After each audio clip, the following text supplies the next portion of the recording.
بسم اللہ الرحمن الرحیم۔ فرمایا کہ جب جاہ و مال ایسی بری چیز ہے کہ یہ انسان کو کسی حال چین سے نہیں رہنے دیتی۔ حب جاہ و مال ایسی بری چیز ہے کہ یہ انسان کو کسی حال چین سے رہنے نہیں دیتی۔ ایک ڈپٹی کلکٹر صاحب تھے، وہ بیچارے رات بھر تسبیح لیے کوٹھے پر ٹہلتے رہتے تھے اور مال کی فکر میں سوتے نہ تھے، بس ساری خرابی بڑائی کی ہے، اس کے لیے ہی مال ڈھونڈتا ہے۔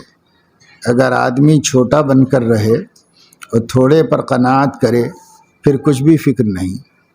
فرمایا کہ ذلت کہتے ہیں عرض احتیاج کو، یعنی کسی کے سامنے اپنی محتاجی بیان کرنے کو، کسی کے سامنے پیش کرنا کہ میں یہ تنگی ہے، یہ تکلیف ہے، یہ ضرورت ہے، عرض احتیاج اس کو کہتے ہیں۔ تو ذلت کی تعریف کر رہے ہیں، حضرت فرما رہے ہیں کہ ذلت کہتے ہیں عرض احتیاج کو۔ اگر آدمی کچھ سوال نہ کرے تو کچھ بھی ذلت نہیں ہے، چاہے لنگوٹا باندھے پھرے۔ ہم نے کسی کو نہیں دیکھا کہ بدون عرض احتیاج کے کوئی شخص دین کی خدمت کرے اور پھر مارا مارا پھرے، ایسا کبھی نہیں دیکھا ہم نے۔ انگریز بڑے بڑے عمرا کی عزت نہیں کرتے اور ادنا ادنا مولویوں کی عزت کرتے ہیں۔ انگریز ہندوستان میں آئے تو مسلمانوں سے مقابلہ تھا ان کا، کیونکہ مسلمانوں کی حکومت پر قبضہ کرنے آئے تھے وہ لوگ، تو مقابلہ بھی حکومت کا مسلمانوں سے تھا۔ سب سے زیادہ فکر علماء امت نے کی، ہندوستان کے علماء نے ان کو روکنے کی کوشش کی۔ وہ بڑے مکار ہیں اور جیسے کہا جاتا ہے ہیں کواکب، کچھ دکھائی دیتے ہیں، کچھ نظر آتے ہیں، کچھ ستارے ہیں کیا اور دکھتے کیا ہیں۔ کرۂ زمین سے کہیں بڑے بڑے ہیں اور نظر آتے ہیں آنکھوں کو بالکل ایک چمکتی ہوئی لائٹ، ایک بلب، بس ایسے نظر آتے ہیں۔ تو ہیں کواکب کیا اور نظر آتے ہیں کیا؟ دیتے ہیں بازیگر یہ فریب کھلا کھلا دھوکہ دیتے ہیں۔ تو انگریزوں کا ایسا ہی قصہ تھا۔ ہندوستان میں وہ پہلے بزنس کے ویزا پر آئے، مسلم حکومت میں کاروبار کرنا چاہتے ہیں، ہم کاروبار کرنا چاہتے ہیں۔ گرم مسالہ یعنی دار چینی، لونگ، الائچی وغیرہ کا ہندوستان سے، انگلینڈ سے کاروبار کرنا ہے، تو بادشاہ نے اجازت دے دی۔ تو ایسے بزنس پرمیشن پر ہندوستان میں داخل ہوئے۔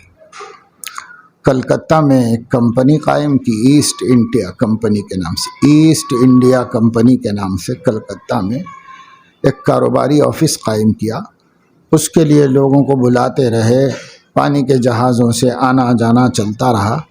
دھیرے دھیرے فوجیوں کو بھی عام آدمیوں کی شکل میں بلاتے رہے، دھوکے سے ہندوستان میں پیر جمائے انہوں نے۔ ادھر سے کلکتہ میں جمے اور ادھر سے گجرات کے ساحل پر آئے اور تیسری جانب گوا کے ساحل پر آئے۔ ان تینوں ساحلوں پر اپنے کو مضبوط کر کے پھر انہوں نے اپنا جو اندر چھپا ہوا تھا ہندوستان ہڑپ کرنے کا، اس کو شروع کیا۔ بادشاہ اور حکمراں سب عیش و عشرت میں مگن تھے، ان کی سازشوں کو سمجھ نہیں سکے، فائدہ اٹھایا خوب، منافقین پیدا کیے، باغیین پیدا کیے اور باغیوں کو لے کر کے ختم کر دی ہندوستان کی حکومت۔ تو علماء نے مقابلہ کیا، بھگانے کی کوشش کی شروع میں، لیکن آسان کام نہیں تھا۔ وہ لوگ ایک مضبوط طاقت بن چکے تھے، اس لیے کام نہیں ہو سکا۔ بعد میں جب ان کی اچھی خاصی حکومت جم گئی اور مسلمان بھی تھم گئے اپنی جگہ پر، جد و جہد جاری رکھی، لیکن مختلف طریقوں سے، قانونی طریقوں سے جاری رکھی۔ تو جو انگریز تھے وہ شروع میں تو علماء پہ بہت مظالم کیے، مسلمانوں پر۔ بعد میں جب ان کی حکومت اچھی طریقے سے قائم ہو گئی تو اتنا زیادہ جو ہے نفرت ان کو نہیں تھی۔ جو اپنی جگہ پہ ہے اپنی جگہ پر ہے، مسلمانوں کو نوکریاں بھی دیں، عہدے بھی دیے، لیکن وہ عزت دینداروں کی کرتے تھے۔ شروع میں تو لڑائی تھی، اس لیے بہت سخت معاملہ تھا۔ بعد میں خواجہ عزیز الحسن مجذوب رحمۃ اللہ علیہ، جو حضرت تھانوی رحمۃ اللہ علیہ کے اجل خلفاء میں سے ہیں اور بڑے مرتبے اور مقام کے آدمی، بہت تربیت ہوئی اور بہت مقرب بنے حضرت کے،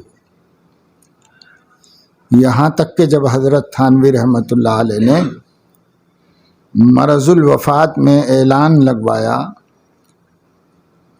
کہ اب میں خدمت کرنے کے قابل نہیں رہا، لہٰذا جو لوگ بھی تربیت چاہتے ہیں وہ میرے کسی خلیفہ سے رجوع ہو جائیں، اور جو میرے خلفاء ہیں وہ بھی کسی ساتھی سے رجوع ہو کر مجھے اطلاع کرے کہ اس نے میرے بعد کس کو شیخ بنایا ہے۔ زندگی ہی میں حضرت نے یہ ہدایت دے دی تھی، بنا لو اپنا بڑا کسی کو اور مجھے اطلاع کر دو کہ آپ نے فلاں کو اپنا بڑا بنا لیا ہے، زندگی ہی میں بنا لیا، اس واسطے کہ شیخ کا بھی بغیر شیخ کے رہنا فتنے سے خالی نہیں، بڑی سخت آزمائش ہے۔ اس لیے حضرت نے فرمایا میری زندگی میں آپ لوگ اپنے ہی ساتھیوں میں سے کسی کو بنا لو، سب کو جس کو اجازت ہے تربیت کی ان میں سے کسی کو بنا لو، اور اطلاع کی شرط تھی تو حضرت کو لوگوں نے اطلاع دی، تو وہ جو جواب آئے ان میں سے اکثر علماء اور اکثر بڑی بڑی شخصیتوں نے حضرت خواجہ صاحب ہی کو اپنا شیخ بنایا تھا۔ تو وہ تو حافظ عالم تو نہیں تھے، لیکن تربیت کامل ہوئی تھی، اپنے فن میں اپنی لائن میں مکمل تربیت تھی۔ وہ ڈپٹی کلکٹر تھے، انگریز کے دور میں انگریزی حکومت میں اچھے عہدے پر تھے وہ۔ تو ایک مرتبہ کلکٹر نے اعلان کیا کہ وائسرائے ہندوستان کے وہ رون پر آنے والے ہیں جائزے کے لیے، لہٰذا جتنے بھی آفیسرز ہیں ان سب کو ان کے سامنے پریڈ کرنا ہے، تو کوٹ پتلون ٹائی بوٹ انگریزی اسٹائل مکمل ہونا چاہیے سب کا، کیونکہ اس سروے کے بعد تنخواہیں بڑھانے والے ہیں، تو وہ خوش ہوں گے تو تنخواہیں اچھی بڑھیں گی۔ یہ سرکولر جاری ہوا اور جس دن آنا تھا وہ انگریز تھے، وہ شاہانہ طریقہ تھا ان کا، سارے آفیسرز کو لائن میں کھڑنا پڑتا تھا، ان کے لیے کرسی رکھی جاتی تھی، وہ ایک کرسی پہ آ کے بیٹھ کے بات کر کے چلا جاتا تھا، کیونکہ وائسرائے کا مطلب یہ تھا کہ ہندوستان کا برٹش گورنمنٹ کی طرف سے نمائندہ امیر یہاں کا، تو اس لیے وہ بہت بڑا آفیسر تھا۔ انگریز اپنے انگریزی کلچر میں لوگوں کو دیکھنا چاہتے تھے سب کو، تو کلکٹر نے کہا کہ سب لوگ بالکل ابھی کہیں یورپ سے آئے ہوں ایسی وضاقتہ میں ہونا چاہیے سب کے سب، اور صاف ستھرے ہوں اور سب ڈھنگ سے ہوں۔ تو حضرت خواجہ صاحب رحمۃ اللہ علیہ اکیلے ایسے آدمی تھے جو اپنی شلوار کرتا 5 کلی ٹوپی بڑی داڑھی ویسے ہی آئے، تو اس کو بہت غصہ آیا اور اس نے کہا کہ کیا بات ہے بھائی، آپ کو سرکولر نہیں پہنچا؟ تو انہوں نے کہا کہ یہ کوئی سرکاری حکم نہیں ہے، میں جو لباس پہنتا ہوں پہلے وہی پہنتا ہوں، وہی پہن کے آفس میں آتا ہوں، وہی پہن کے رہتا ہوں ہر جگہ پر، اب میں کسی کے لیے کیوں بدلوں؟ تو پھر خاموش ہو گئے، وہ جانے دو، اب یہ بڑے میاں کا نقصان ہے، ہمارا کیا نقصان ہے؟ اس کو ناگواری ہوگی تو ان کو پوچھ لے گا، ان کو جواب دے دے گا جو بھی ہے۔ تو سب لائن میں کھڑے رہے، جب آیا وہ اپنی کرسی پہ بیٹھا نہیں، ادھر ادھر نظر ڈالی سب پر، اور جب کرسی پہ بیٹھ گیا تو ایک ایک آدمی کو دیکھا غور سے، تو حضرت خواجہ صاحب کو سب سے پہلے بلایا، اس یہاں آئیے، سب سمجھے کہ یہ پھنسیں گے، لیکن اس نے پوچھا کہ آپ نے کیوں سب کی طرح یونیفارم اختیار نہیں کیا؟ انہوں نے کہا کہ یہ میرے نبی کا طریقہ ہے، اس لیے میں اس کو اختیار کیا ہوں، اور میں کیوں چھوڑوں نوکری کے خاطر اپنے نبی کا طریقہ، اس لیے اسی میں آ گیا ہوں، مجھے کوئی دھوکہ دینا نہیں آپ کو، جو میرا طریقہ ہے، میرے نبی کا طریقہ ہے، میں اس لباس میں آیا ہوں۔ تو اٹھ کے کھڑا ہو گیا، ہینڈ مکس کیا، اپنی کرسی پہ بٹھایا، اور اس نے کہا کہ جو لوگ اپنے نبی کو اتنی عزت دیتے ہیں وہ عزت کے قابل لوگ ہیں، ان کی عزت کرنا چاہیے، اس لیے کرسی پہ بٹھایا۔ اور جب وہ فیصلے کر کے گیا تنخواہوں کے، تو خواجہ صاحب کی تنخواہ دوگنی بڑھائی اس نے، یعنی تو یہ سب واہمہ ہیں، ایک فریب ہے، ایک دھوکہ ہے کہ صاحب ایسا نہیں کریں گے تو ایسا ہوگا، ایسا نہیں کریں گے تو ایسا ہوگا۔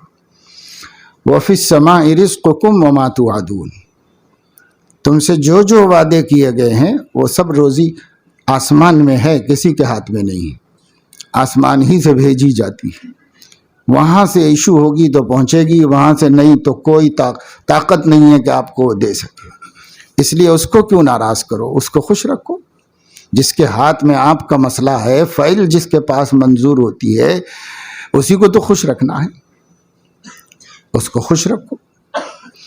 ایک شخص نے کچھ ہدیہ بھیجا اور رقعے میں یہ تحریر کیا، یعنی خط میں یہ لکھا کہ حسب معمول قدیم روانہ کرتا ہوں۔ پہلے سے بھی دیتے رہے ہوں گے وہ حضرت کو کچھ ہدیہ، تو یہ جملہ لکھ دیا انہوں نے، حسب معمول قدیم، ہدیہ روانہ کر رہا ہوں۔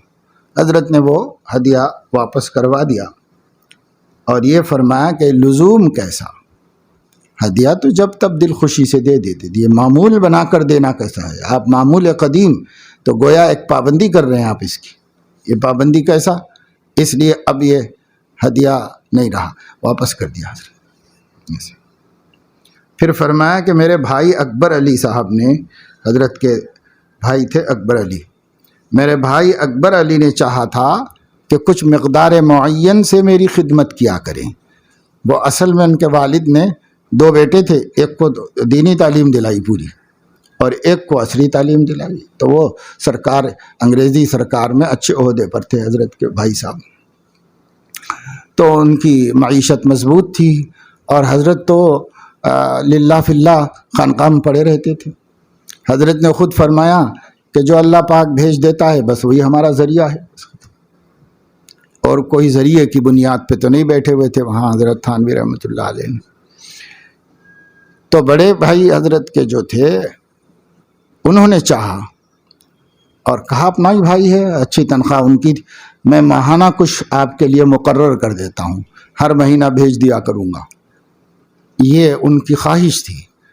حضرت فرما رہے میں نے انکار کر دیا، اس لیے کہ خواہ مخواہ یہ فکر رہے گی کہ کب پہلی تاریخ ہوگی، کب منی آرڈر آئے گا، دیر ہوگی تو کہوں گا کہ شاید کوئی وجہ ہو گئی ہو، شاید بھائی صاحب ناراض ہوں، شاید کسی وجہ سے اس مرتبہ نہیں بھیجے ہیں، تو بس تشویش کا ایک سلسلہ رہے گا۔ ایک تو انتظار رہے گا کہ پہلی ہوگی تو تنخواہ فلاں تاریخ کو آئے گی، ہمارا ہدیہ آئے گا، ایک انتظار کی تشویش، کبھی نہ پہنچنے میں دیر ہو جائے، ڈاک خانے میں تاخیر ہو جائے تو وہ تشویش کہ کیوں نہیں آئی اس مہینے میں، کوئی بات ناگوار تو نہیں ہوگی، انہوں نے بند تو نہیں کر دیا، اب کیا کیا خیالات انسان کو آتے ہیں۔ حضرت نے فرمایا کہ یہ ایسے ہدیے سے راحت کیا ہوتی بلکہ الٹی اذیت ہوتی، اس وجہ سے میں نے منع کر دیا۔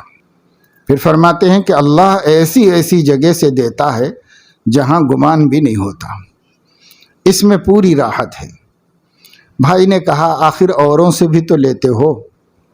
میں نے کہا کہ وہ لوگ مقرر کر کے نہیں دیتے، یہ یعنی بھائی صاحب نے کہا کہ بھائی دوسرے لوگ بھی تو آپ کو ہدیہ دیتے ہیں، وہ تو لیتے ہو، میرا لینے میں کیا ہے، میرا بھی لے لو، میں تو بھائی ہوں۔ تو فرمایا وہ ان سے کوئی مقررہ نہیں ہے، جب کسی کو جو جی چاہے دے دیتا ہے۔ تو انہوں نے بھی ایسے ہی شروع کیا، کبھی 20 کبھی 25 روپے دے دیے، میں نے لے لیے۔ اس انتظار کی کلفت پر متفرع کر کے میں کہتا ہوں کہ جب پیروں کے یہاں جاؤ تو ہدیے میں ہر بار لزوم کا معاملہ کر کے نہ جاؤ، اس سے ان کی نیت بگڑتی ہے۔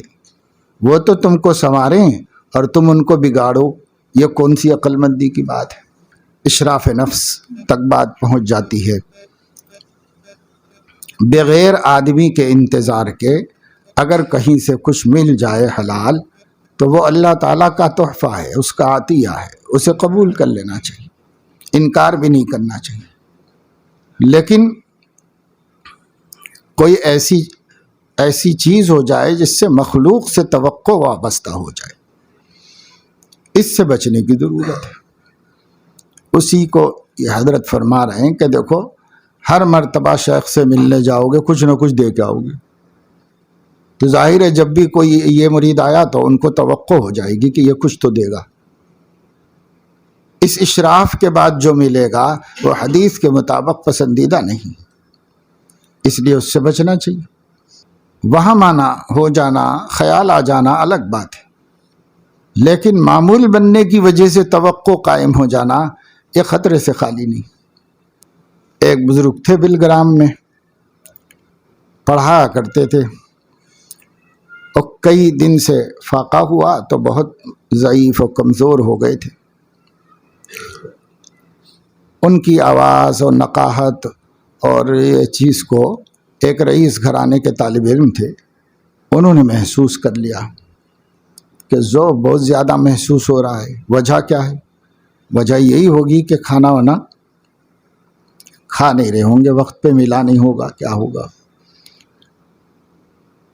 تو انہوں نے درخواست کی کہ میری کچھ ضرورت ہے، وقتی ضرورت سے میں آج سبق میں غیر حاضر رہنا چاہتا ہوں، آپ اجازت دیں تو گھر چلا جاؤں۔ انہوں نے کہا کہ جاؤ بھائی۔ چلے گئے وہ، اور اس کے بعد گھر سے کھانا بنا کر کے کشتی میں سب جمع کر کے دسترخوان اڑا کے لے کے آئے، اور سامنے رکھ کر کہا کہ حضرت کھانا کھا لیجئے، میری طرف سے دعوت ہے آپ کی۔ تو حضرت نے فرمایا کہ نہیں کھاؤں گا۔ کہ کھا لیجئے۔ تو استاد کہنے لگے جب تم چھٹی لے کے گئے تھے تو میرے دل میں یہ خیال ہوا تھا کہ تم محسوس کر کے کھانا لاؤ گے جا کر کے، یہ خیال ہو گیا تھا، تو گویا اب اشراف ہو گیا، یعنی انتظار نفس ہو گیا کہ اس شخص سے مجھے ملے گا کچھ۔ تو اشراف نفس یعنی نفس کے مخلوق سے منتظر رہنے کے بعد جو ملے وہ پسندیدہ نہیں، میں نہیں کھاؤں گا۔ انہوں نے کہا کہ نہیں حضرت کھا لیجئے، تو میں بول کے تو نہیں گیا تھا، میں تو دل میں آیا تھا، نہیں بھائی نہیں کھاؤں گا، لے جاؤ واپس، آپ کا حکم ہے تو لے جاتا ہوں میں۔ تو وہ لے کے واپس چلے گئے۔ پھر تھوڑی دیر ادھر سے گھوم کے پھر آئے، پھر آ کے لا کے رکھ دیا اور کہا کہ حضرت میرے جانے کے بعد تو اشراف نفس ختم ہو گیا تھا، اب کھا لیجیے آپ اب تو کھا لیجیے، اب تو توقع نہیں رہی آپ کو میرے سے، جب چلا گیا تو توقع ختم ہو گئی، تو پھر کھلا دیا۔ اور مخلصین ایسے بھی ہوتے، ادھر ان کا زہد، استغنا، اور ادھر ان لوگوں کی خدمت کا جذبہ، سب اپنی جگہ قابل عبرت ہے۔ فرمایا کہ عام لوگوں میں سے تو اگر کسی کے اندر 99 عیب ہوں اور ایک بھلائی ہو تو میری نظر اس بھلائی پر جاتی ہے، اور 99 عیبوں میں کسی کو بھی نہیں دیکھتا۔ جو خوبی ہے عام آدمی میں، جو آتے ہیں نظر آتے ہیں، ملنے آتے ہیں، ان میں کوئی خوبی ہے، بس اسی خوبی کو دیکھ کر ان کا اکرام اور ان کی عزت کر لیتے ہیں۔ اور جس نے اپنے کو تربیت کے واسطے میرے سپرد کیا ہو تو اس میں اگر 99 بھلائیاں ہوں اور ایک عیب ہو تو میں اسی عیب کے پیچھے پڑتا ہوں، یعنی ان 99 بھلائیوں کو نہیں دیکھتا ہوں، تو وہ تو ہے ہی ماشاءاللہ قابل قدر ہے، آیا ہے تربیت کے لیے، تو جو کمی ہے وہ دور ہونی چاہیے، تو فکر اس کی کرو، ایک ہے تو وہ ایک کے پیچھے پڑو تاکہ وہ بھی ختم ہو جائے۔ یہ بھی حقوق مسلمین کا ایک معیار ہے جو حضرت حکیم الامت رحمۃ اللہ علیہ کو اللہ کی توفیق سے حاصل تھا۔ عام مسلمان جو آپ سے ملنے کے لیے آئیں ان کا حق یہ ہے کہ ان کی عزت کی جائے، اکرام کیا جائے، اور عیوب نہ ڈھونڈے جائیں، تجسس نہ کیا جائے۔ تو چھوڑ دیا ان کو، صرف ملاقات کر لی، عزت دے دی بس۔ لیکن ایک آدمی آ کر سپرد ہوتا ہے کہ میری تربیت کیجیے، میں تربیت کے لیے آیا ہوں، تو اب اس کا حق بدل گیا۔ اب اس کا حق یہ ہے کہ جو خامی خرابی ہے یہ ختم کیا جائے بھائی۔ ایسے ایک آدمی موٹر سائیکل پر آئے اور اپنی گاڑی کھڑا کر کے میکینک کے پاس جا کے بیٹھے، بات چیت کرے، ملنے کے لیے آیا ہے صرف، تو وہ جو ہے بات چیت کرے گا اور اس کی نظر گاڑی کی کسی برائی پر نہیں جائے گی۔ اور ایک آدمی گاڑی لا کر اس کے کارخانے میں کھڑا کیا ہے کہ سب خراب ہو گئی ہے، اسے درست کر دیجئے، اس کی سروسنگ کر دیجئے، اس کو صاف کر دیجئے، تب وہ کیا کرے گا؟ تب ضرور دیکھے گا، ایک ایک عیب دیکھے گا، ایک ایک عیب دیکھ کر اس کو درست کرے گا۔ اب بتائے گا بھائی یہ خرابی، یہ ٹوٹ گیا ہے، یہ بنانا چاہیے، یہ صحیح کرنا چاہیے، سب بتائے گا اس کو۔ یہی حال ہے عام ملنے والوں کا اور جو تربیت ہی کے لیے آئے ہیں ان کا، دونوں میں فرق ہے۔ اس لیے جو تربیت کے لیے آتے ہیں ان کی ایک ایک کمی کمزوری دیکھ کر اس کا درست کرنا بھی مربی کی ذمہ داری ہوتی ہے۔ یہ ملفوظات جو سنائے جا رہے ہیں یہ حضرت خواجہ عزیز الحسن مجذوب رحمۃ اللہ علیہ کے جمع کیے ہوئے ہیں، یعنی اس میں مختلف لوگوں کے جمع کیے ہوئے ملفوظات تھے۔ اب جو سلسلہ چل رہا ہے کچھ دنوں سے وہ خواجہ صاحب کے جمع کیے ہوئے ہیں۔ وہ فرما رہے ہیں کہ میں ایک مرتبہ حاضر خدمت تھا کہ حضرت کو ایک کارڈ کی ضرورت ہوئی۔ کارڈ یعنی وہ ڈاک خانے کا کارڈ لکھ کر کسی کو بھیجنے کے لیے۔ مجلس میں سے ایک شخص نے عرض کیا کہ ڈاک خانے سے میں لے آؤں، کارڈ کی ضرورت تھی، جا کے پوسٹ آفس سے لا دوں گا۔ انہوں نے پوچھا، حضرت والا نے فرمایا نہیں بھائی، سخت گرمی ہے، تکلیف ہوگی جانے آنے میں۔ پھر فرمایا کہ لوگ تو مجھے سنگ دل کہتے ہیں مگر مجھ سے کسی کی تکلیف بھی نہیں دیکھی جاتی۔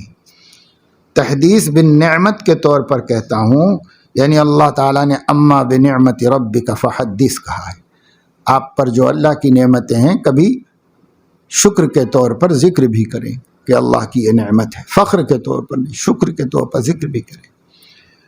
تو اہل اللہ بھی کبھی اللہ کی خاص خصوصیتیں جو اللہ نے عطا فرمائیں اپنے چھوٹوں کی تعلیم و تربیت کے لیے ضرورت سمجھتے ہیں تو اپنی حالت بھی بیان کرتے ہیں۔ ایسے تحدیث بن نعمت کے طور پر کہتا ہوں کہ اگر کسی مجمع میں 100 آدمی جمع کیے جائیں اور اس میں میں بھی موجود ہوں تو انشاءاللہ مجھ سے زیادہ نرم اور رحم دل کوئی بھی نہ ملے گا۔ اور خواجہ صاحب فرماتے ہیں کہ 100 نہیں 1,00,000 آدمیوں میں اگر حضرت ہوں تو انشاءاللہ وہی زیادہ رحم دل ملیں گے۔ تو یوں طبعی اعتبار سے تو بہت رحم دل تھے، لیکن تربیت ایسا کام ہے جس میں آدمی کو سخت بننا پڑتا ہے، اس کے بغیر تربیت ہوتی نہیں۔ تو یہ ایک ضرورت ہے، اوزار ہے۔ فرمایا کہ بزرگوں کے قرب سے یعنی قریب رہنے، نزدیک رہنے، بعض لوگ مقرب ہو جاتے ہیں اہل اللہ کے، بزرگوں کے قرب سے اگر اصلاح کا اہتمام نہ کیا جائے تو بعض وقت اخلاق کا فساد بڑھ جاتا ہے، اصلاح نہیں ہوتی۔ ایک مولوی صاحب جو ایک بزرگ کے ہاں بڑے مقرب، گویا ان کے میر منشی تھے، یعنی سب سے قریب وہی تھے، ان کے دست راست۔ انہوں نے مجھے ایک شخص کی سفارش لکھی کہ یہ بڑے شخص ہیں، ان کی اس قدر تجارت ہے تو ان کی طرف توجہ ہو جانا چاہیے۔ میں نے اس پر ان کو سخت تنبیہ کی کہ مجھ پر ان کی تجارت و وجاہت کا اثر ڈالتے ہو اور مجھے لالچ دلا رہے ہو۔ اس تنبیہ پر انہوں نے کوئی معذرت نہ کی۔ میں سمجھا کہ شاید یہاں آ کر کچھ کہیں سنیں، مگر جب یہاں آئے تب بھی انہوں نے اس پہلے لکھے ہوئے کی کوئی معذرت نہ کی۔ جب چلنے لگے تو میں نے کہا کہ آپ نے یوں لکھا تھا۔ کہا جی ہاں غلطی ہو گئی تھی، معافی چاہتا ہوں۔ فرمایا اب بھی میرے یاد دلانے سے اور کہنے سے عذر کیا، کہا کہ یہ خیال تھا کہ چلتے وقت عرض کروں گا۔ میں نے کہا کہ چلنے تو لگے ہی تھے آپ، میں نے ہی تو روک کر پوچھا۔ یہ بہت قابل غور و فکر نکتہ ہے۔ بزرگوں کے قرب سے اگر اصلاح کا اہتمام نہ کیا جائے، بعض وقت اخلاق کا فساد بڑھ جاتا ہے، اصلاح نہیں ہوتی۔ بعض بزرگوں کے یہاں دیکھا، ان میں تو بڑی خوبیاں تھیں، مگر اپنے چھوٹوں کے اخلاق کی اصلاح کا اہتمام نہیں تھا۔ بعض مصاحبین سال ہا سال صحبت میں رہے، مگر اخلاق نہایت فاسد اور اعمال بھی خراب۔ طالبین کو بزرگوں کی صحبت میں اپنی اصلاح کی طرف خوب فکر و توجہ ہونی چاہیے، اور جن کو اللہ تعالیٰ منصب اصلاح و تعلیم دے، ان کو بھی صرف نظری تعلیم پر اکتفا کے بجائے اعمال و اخلاق کی اصلاح اور روک ٹوک کی طرف بھی توجہ کرنی چاہیے، ورنہ بڑے نقصان کا اندیشہ ہے۔ فرمایا ایک مرتبہ ہم ریل میں ایک جگہ کا سفر کر رہے تھے، ہمارے پاس ایک ڈپٹی کلکٹر صاحب بھی بیٹھے باتیں کر رہے تھے۔ نماز کا وقت ہوا تو ہم نے نماز پڑھی۔ خواجہ صاحب نے مجھ سے کہا کہ یہ تمہارے معتقد ہیں، تم ان کو نماز کی نصیحت کرو۔ میں نے کہا کہ نماز کی حقیقت سے تو یہ واقف ہی ہیں کہ پڑھنے اور نہ پڑھنے پر عذاب و ثواب ہوگا۔ یہاں تبلیغ فرض تو ہے نہیں، مستحب ہے۔ میں ایک مصلحت دینیہ کو اس مستحب پر ترجیح دیتا ہوں، مگر اس کہنے سے ان کا جی نہیں بھرا۔ خیر جب ہم نماز پڑھ چکے اور ان کے پاس آ کر بیٹھے، میں نے پھر اسی طرح جس طرح کہ پہلے ان سے انشراح کے ساتھ گفتگو کر رہا تھا، باتیں کرنا شروع کر دی۔ وہ لوگوں سے کہتے تھے کہ جس وقت حضرت والا نے آ کر مجھ سے باتیں کرنا شروع کی تو میں ذبح ہی تو ہو گیا۔ میں تو یہ سمجھا تھا کہ نماز پڑھنے کے بعد مجھ سے بات بھی نہ کریں گے۔ ہمارے حضرت نے فرمایا پھر وہ پکے نمازی ہو گئے، پھر ان کی کوئی نماز قضا نہ ہوئی۔ اہل طریق سمجھتے ہیں کہ کس وقت نصیحت کا کیا طرز اختیار کرنا چاہیے، ان کا ذوق صحیح ہوتا ہے۔ علماء ظاہر اس مرتبے کو نہیں پہنچ سکتے۔ گرچہ تفسیر زباں روشن گرست، لیکن عشق بے زباں روشن ترست۔ ایسے ہی بنی ثقیف کا واقعہ ہے کہ انہوں نے بیعت کے وقت زکوٰۃ و جہاد کے التزام سے عذر کیا تھا، اور آپ صلی اللہ علیہ وسلم نے قبول فرمایا۔ یعنی بنو ثقیف کو، طائف کے لوگوں کو آپ نے بیعت کی تو انہوں نے اور باتیں تو قبول کی، لیکن زکوٰۃ ادا کرنے اور جہاد میں جانے سے انکار کیا۔ اس کا وعدہ نہیں کرنا چاہا انہوں نے معاہدے میں۔ تو ایسے ہی حضور نے ان کا اس استثناء کو قبول کر لیا تھا۔ پھر بنو ثقیف زکوٰۃ و جہاد سبھی کچھ کرتے تھے۔ بات یہ ہے کہ جذبات کے روکنے سے طبیعت منقبض ہو جاتی ہے اور اجازت سے کشادہ ہو جاتی ہے۔ اس کو حکیم ہی سمجھتا ہے۔ یعنی اگر حضور علیہ السلام ان سے کہتے کہ بھئی یہ کون سی بیعت ہو گئی، میں ضروری باتوں کی بیعت کرا رہا ہوں، تم لوگ کہہ رہے یہ ہم سے نہیں ہوتا تھا، ہم سے نہیں ہو سکتا۔ اس وقت ان کے جو جذبات تھے، وہ جدید اسلام، نئے نئے مسلمان ہو رہے تھے، حضور کے ہاتھ پر بیعت کر رہے تھے، تو حضرت علیہ السلام نے قبول کر لینے میں مصلحت سمجھی، اس لیے ان کے استثناء کو قبول کر لیا۔ مگر اس کا فائدہ یہ ہوا کہ ان لوگوں کے دل میں بات آئی کہ ارے بھائی ہم لوگ نبی کی اتباع کرنے کے لیے تو مسلمان بنے ہیں، پھر یہ چیز چھوڑنے کا کیوں بولے تھے ہم لوگ؟ تو ان کو بعد میں سمجھ میں آ گیا۔ پھر وہ نماز بھی، وہ زکوٰۃ بھی دیتے تھے، جہاد بھی کرتے تھے، سب میں شریک رہتے تھے، سب کرتے تھے۔ لیکن اس وقت میں منع کر دیا تھا تو حضور نے خاموشی اختیار کر لی، اچھا ٹھیک ہے بھائی چلو جو کر سکتے وہی کرو۔ یہ بات جو ہے اہل حکمت ہی سمجھ سکتے ہیں، جن کو اللہ نے دعوت کی حکمت کا سلیقہ عطا فرمایا ہے، وہی موقع محل کو سمجھ سکتے ہیں۔ تو جو صاحب بیٹھے ہوئے تھے، تعلیم یافتہ آدمی تھے، بڑے منصب پر تھے۔ اس زمانے میں مسلمان کا ڈپٹی کلکٹر تک پہنچنا بہت بڑی بات تھی انگریزوں کے زمانے میں۔ تو حضرت سے بات چیت کر رہے تھے، بیٹھے بیٹھے ہوئی باتیں کر رہے۔ نماز کا وقت ہوا تو حضرت اپنے ساتھیوں کو لے کے نماز پڑھنے لگے۔ تو حضرت خواجہ صاحب بھی ساتھ میں تھے، انہوں نے کہا کہ حضرت ان کو بھی لے لیجئے نماز کے لیے، بول دیجئے ان کو نماز کے لیے بھی پڑھ لیں۔ تو حضرت نے فرمایا کہ نماز مسلمان ہیں، پڑھے لکھے آدمی ہیں، یہ بھی معلوم ہے کہ نماز پڑھنا فرض ہے، اور یہ بھی معلوم ہے کہ نہ پڑھنے پر سخت وعید اور عذاب ہے، اب اس کے بعد تبلیغ مستحب ہے، واجب نہیں ہے۔ اس لیے ایک مصلحت کی وجہ سے میں اس مستحب پر مصلحت کو ترجیح دے کر نہیں بول رہا ہوں ان کو، اور پھر خود پڑھ لی نماز بس۔ اور جب نماز سے فارغ ہو کے آ کے بیٹھے تو جیسے پہلے سے باتیں چل رہی تھیں ویسے ہی باتیں کرتے رہے، ان سے اس کا ذکر ہی نہیں نکالا کہ آپ نے نماز نہیں پڑھی یہ نہیں۔ لیکن وہ پڑھے لکھے سمجھدار آدمی تھے، ان کا خیال یہ تھا کہ اب نماز پڑھنے کے بعد بیٹھیں گے تو یا تو میرے سے بات ہی نہیں کریں گے یا پھر مجھے لان تان کریں گے کہ بھئی تم نے نماز نہیں پڑھی، سب نماز پڑھ رہے تھے، تم بھی تو مسلمان ہو، یہ سب بولیں گے، اس کی امید تھی۔ لیکن جب کچھ نہیں بولا، حسب معمول بات کرتے رہے تو ان کو حیا آئی، اور پھر اس کے بعد سے انہوں نے نماز پڑھنا شروع کی تو وہ کبھی قضا نہیں کی نماز، یعنی تو کبھی کبھی مصلحت مقدم ہوتی ہے۔ اور یہ بات بھی بہت لوگوں کو نہیں معلوم کہ جن لوگوں کو دین پہنچ چکا ہے ان کو دین کی یاد دہانی کراتے رہنا، توجہ دلاتے رہنا یہ ضروری تو ہے، لیکن یہ فرض درجے میں نہیں ہے، یہ واجب و لازم درجے میں نہیں ہے، یہ استحباب کے درجے میں۔ یہ بڑا محقق عالم ہی اس فرق کو سمجھ سکتا ہے، ورنہ تو اچھے خاصے علماء بھی بیانوں میں بول دیتے ہیں کہ نہیں کرو گے تو گناہگار ہوگے، یہ بول دیتے ہیں۔ فرمایا کہ دنیا کے لباس میں دنیا حاصل کرنا اتنا مضر نہیں جتنا کہ دین کے پردے میں دنیا حاصل کرنا مضر ہے۔ مرتب ملفوظات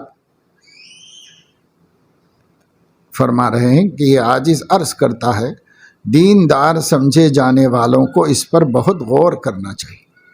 فرمایا میرا ایک خاص مذاق ہے، مذاق مطلب مزاج، وہ یہ کہ اپنی فکر میں پڑے، دوسروں کی فکر میں نہ پڑے، یعنی بظاہر یہ خود غرضی سی محسوس ہوتی ہے کہ آدمی کو دوسروں کی فکر کرنا چاہیے، راحت پہنچانے میں، عزت دینے میں، آرام پہنچانے میں تو دوسرے کو مقدم رکھنا ہے، لیکن انسان کاموں کے سلسلے میں جو اپنا کام ہے بس اس کی فکر کرے، اس میں لگا رہے، اس میں عافیت ہے، سکون ہے، اور اسی میں مصلحت و برکت ہے۔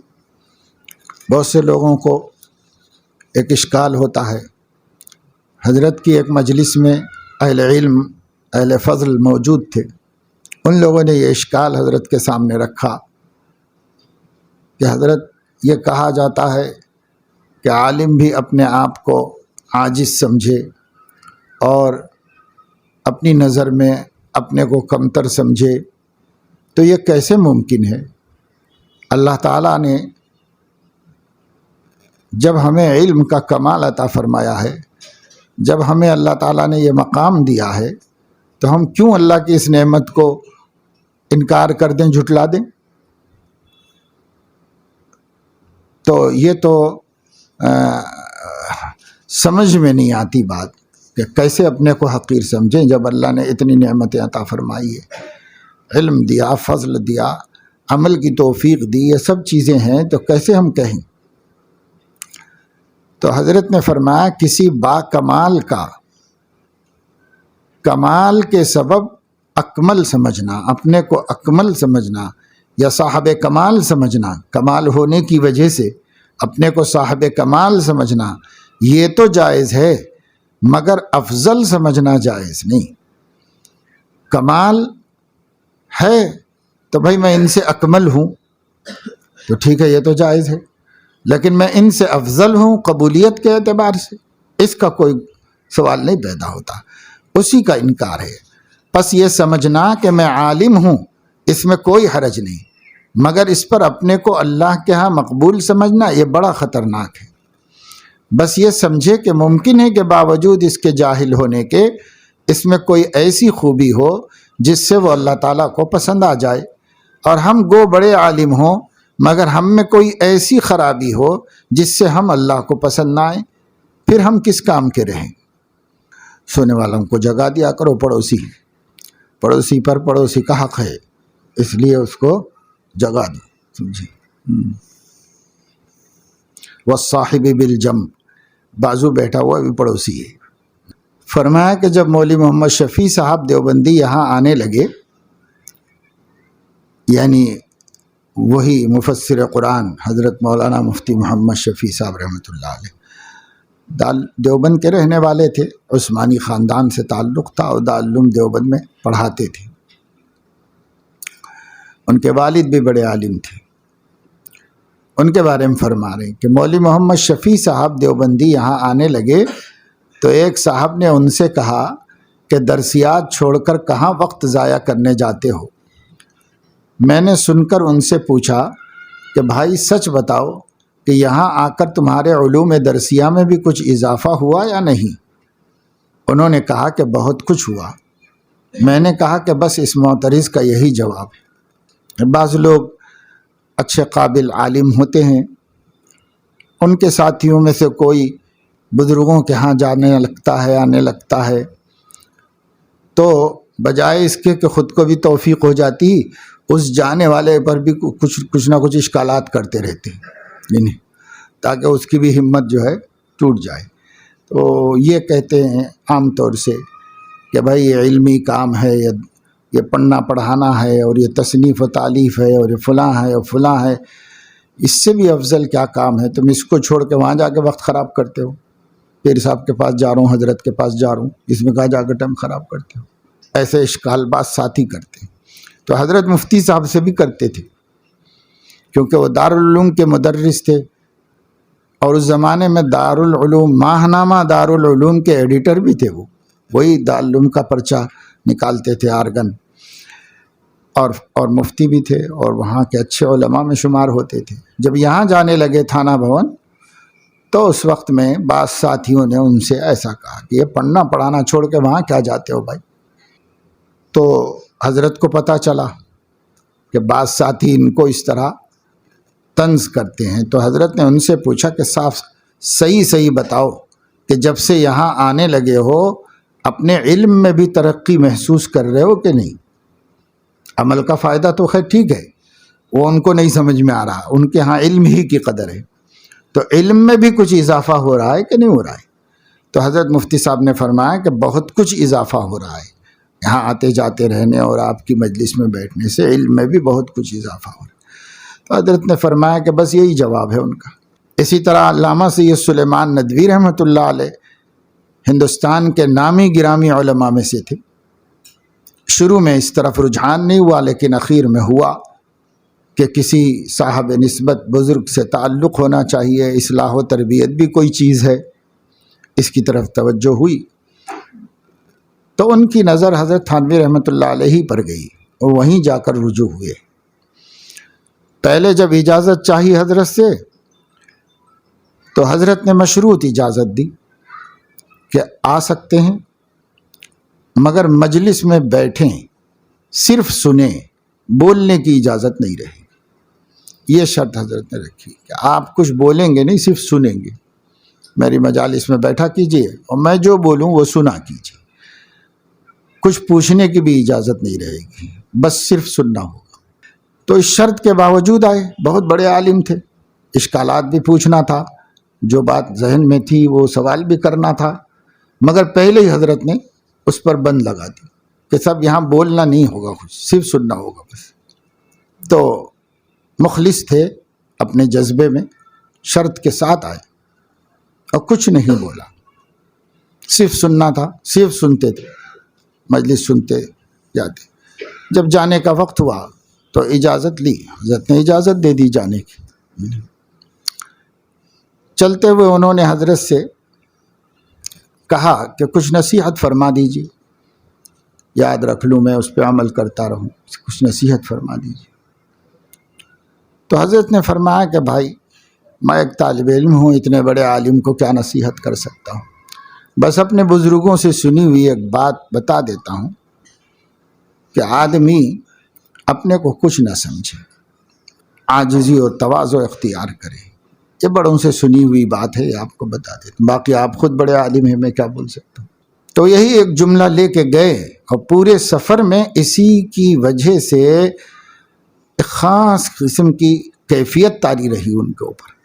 اسی کو سوچتے تھے، یہی جملہ بار بار ذہن میں آتا تھا، یہی جملہ آتا تھا بار بار ذہن میں، اسی پر کیفیت طاری رہی.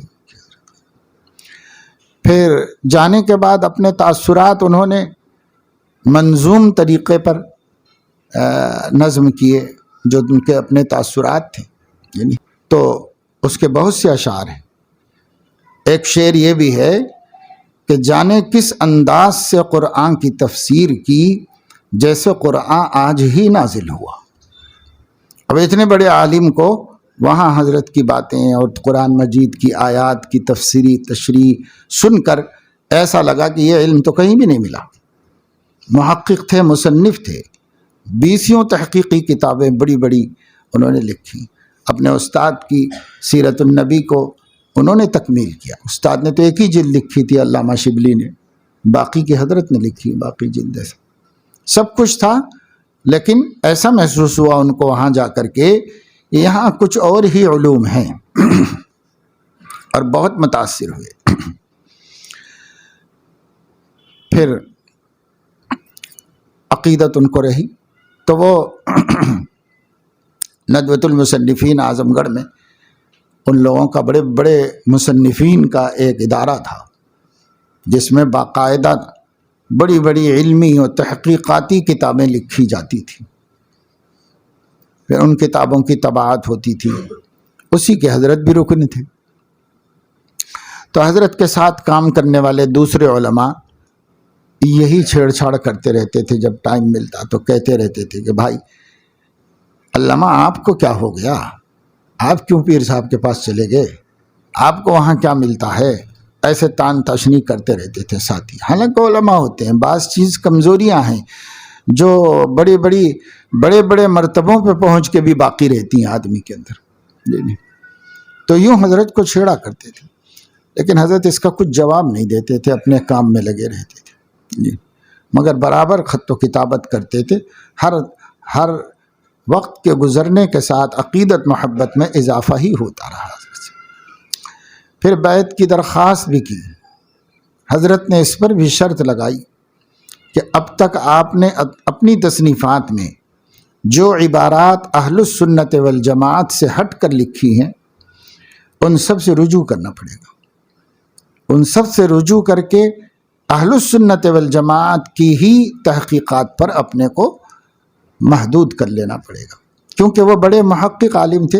بعض جگہ پر خصوصاً عقائد و اہل سنت والجماع کے نام سے جو کتاب لکھی انہوں نے، ندوۃ المصنفین سے چھپی، اس میں بعض جگہوں پر اہل سنت کے موقف سے تحقیقاً ہٹ جاتے تھے کہیں علمی باتوں میں.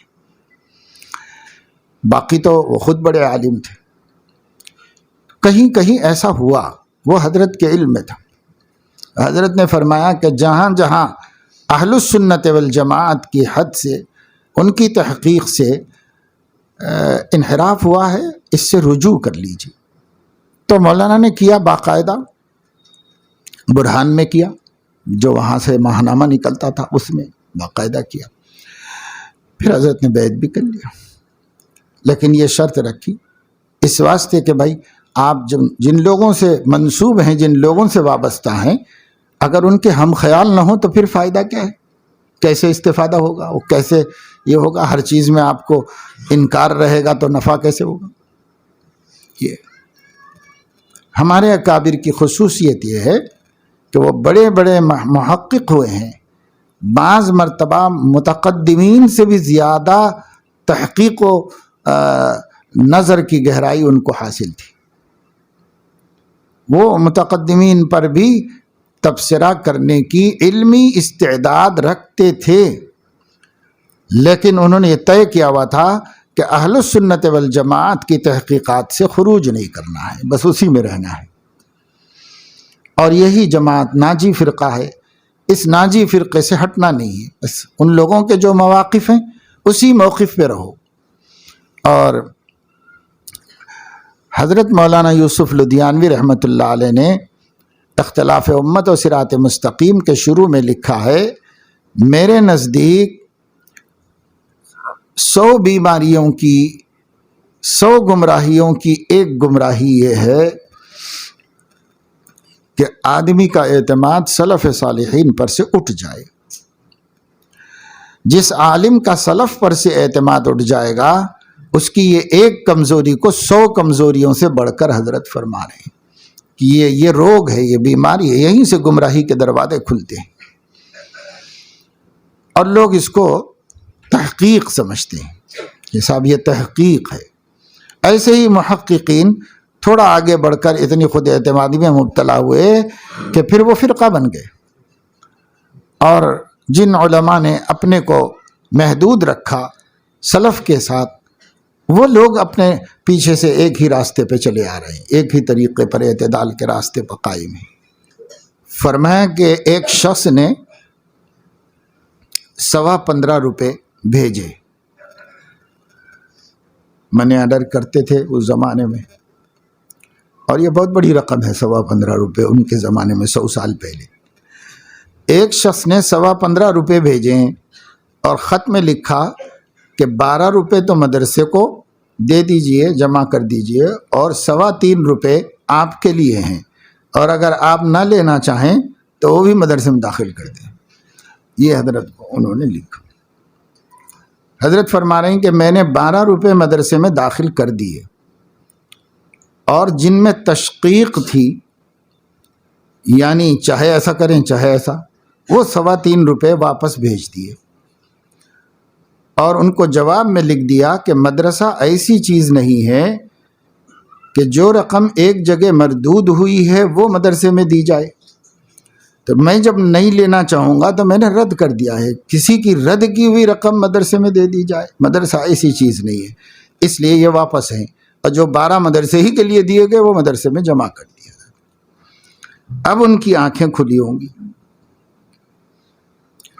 پھر حضرت نے مجمع کی طرف مخاطب ہو کر فرمایا کہ اکثر مالداروں میں تہذیب حقیقی نہیں ہوتی، محض عرفی تہذیب ہوتی ہے۔ کیا کہا جائے، دین کا کام کرنے والوں کو لوگ ذلیل سمجھتے ہیں۔ بھلا کلکٹر کو بھی کوئی ایسا لکھ سکتا تھا؟ بس فرق یہ ہے کہ حکام کی تو عظمت ہے اور علماء کی عظمت قلوب میں نہیں ہے، اس کے سوا اور کوئی فرق بیان ہی نہیں کر سکتا۔ لوگ حکام کے سامنے تہذیب سے پیش آتے ہیں اور یہاں پر بد تہذیبی سے، ورنہ یہ لوگ کم سمجھ نہیں۔ باقی اس کا سبب ایک اور بھی ہے کہ ہم نے ہی مالداروں کے ساتھ رعایت کا معاملہ کر کے انہیں بگاڑا ہے۔ وہ یوں سمجھ گئے کہ جس طرح ان لوگوں کو دیں گے لے لیں گے، اہل حاجت ہیں، اور اگر کسی کے مزاج میں غیرت اور احساس ہو تو اس کا نام نازک مزاج رکھا جاتا ہے۔ ایسے ہی ایک شخص ایک گاؤں سے 2 بھیلی لایا، میں نے قبول کر لی اور گھر کو بھیجنے لگا۔ جب کچھ دور لے کر آدمی نکل گیا تو اس نے کہا کہ ایک مدرسے کے لیے لایا ہوں اور ایک آپ کے لیے۔ مجھے اس پر بڑی غیرت معلوم ہوئی اور اس آدمی کو بلا کر دونوں بھیلی اس کے سپرد کر دیں اور کہا کہ تمیز سیکھ کر آؤ۔ رہا مدرسے میں نہ لینا، چونکہ اس نے طریقہ ذلت کا اختیار کیا تھا اس لیے میں نے نہیں لیا۔ اس معاملے میں بڑی بے احتیاطیاں ہو جاتی ہیں، اس کی وجہ یہ ہے کہ حرص ہے، استغنا نہیں۔ اس لیے مناسب طریقہ ہو، نامناسب طریقہ ہو، اور سامنے والا عزت کے ساتھ دے رہا ہے یا کس طریقے سے، یہ سب چیزیں اب مدرسے والے کہاں سوچتے سمجھتے ہیں۔ کسی طرح آ جائے پیسہ، کسی طرح پیسہ آ جائے، آ رہا ہے تو کیوں چھوڑو بھائی، آ رہا ہے تو کیوں چھوڑو، بس یہی ذہن میں بیٹھا ہوا ہے۔ وجہ اس کی یہ ہے کہ اپنے کو محتاج بنا لیا ہے، اس وجہ سے وہ ذلت کے ساتھ آئے تو بھی لیتے ہیں، عزت کے ساتھ آئے تو بھی لیتے ہیں۔ اور ان حضرات نے اپنے کو محتاج تو اللہ تعالیٰ کا بنایا، مخلوق کا محتاج نہیں بنایا۔ مخلوق کو درجہ تدبیر میں سمجھا، بس اگر وہ تدبیر ہماری عزت اور ہماری خودداری کے مطابق ہے ٹھیک ہے، اور نہیں تو کوئی حرج کی بات نہیں بس۔ اور حضرت تو اس معاملے میں بہت غیرت مند ہی تھے۔ ایک صاحب نے ایک اچھی خاصی رقم منی آرڈر کی اور اس کے کوپن پہ لکھا کہ یہ منی آرڈر آپ کے لیے ہدیہ ہے، اور یہ لکھا کہ گھر میں والدہ کی صحت ٹھیک نہیں ہے، دعا کی بھی درخواست ہے۔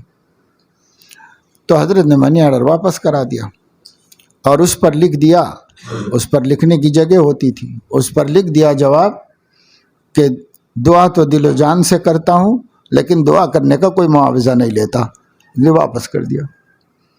اب وہ بیچارہ کا منشا وہ تھا ہی نہیں، اصل تو ہدیہ دے نہیں تھا، مگر لگے ہاتھ اس نے دعا کی درخواست بھی اس میں کر دی۔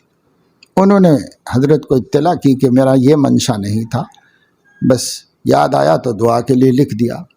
تو فرمایا یہ تہذیب کے خلاف ہے، جس خط میں ہدیہ بھیج رہے تھے اس میں اتنی ہی بات ہونی چاہیے تھی، دوسری بات کے لیے الگ سے خط لکھنا چاہیے تھا۔ تو جب دونوں کو تم نے جمع کر دیا تو میں اس کو معاوضہ سمجھ کر واپس کر دیا۔ تو ایسے خوددار لوگ تھے۔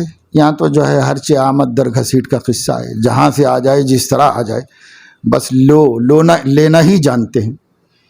حدود، قیود، عزت، شرافت نفس، یہ سب چیزیں پامال ہو جائیں تو ہو جائیں، پیسہ ملنا چاہیے، بس پیسہ ملنا چاہیے۔ ایسا ہم لوگوں کا مزاج ہو گیا۔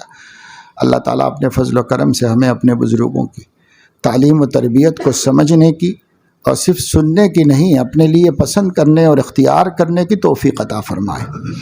سبحانک اللہم و بحمدک، اشہد ان لا الہ الا انت۔